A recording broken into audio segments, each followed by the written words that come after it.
Hi, this is Andy Filipiuk in Toronto for the week of June the 24th. The scenario I outlined last week continues. Economic growth globally continues to slow and interest rates continue to decline. In fact, the US 10-year is now below 2%, and with the 2-year bond at 1.7, markets are now building in about a 1% Fed rates cut going forward. There is now $13 trillion of government debt globally that has a negative interest rate.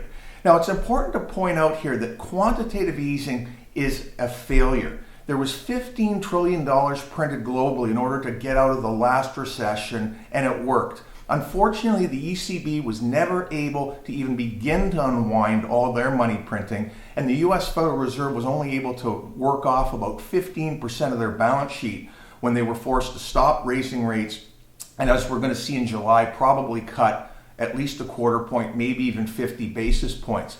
And I think markets are very slow to really understand what's happening. There's a tremendous complacency here, and I think this is one of the reasons why gold is starting to catch a bid. Markets are now beginning to think 3 steps out and go, well, if it took 15 trillion in the last recession, how many trillion is it going to cost this time when the debt is that much larger in percentage to GDP than it was 10 years ago? So it's going to be a very interesting 6 months to a year as new policies are created justifying the current economic situation as the reason, but it's a failure nonetheless, and investors have to be very careful because none of us have ever gone through end of the cycle 0% interest rates for as far as the eye can see.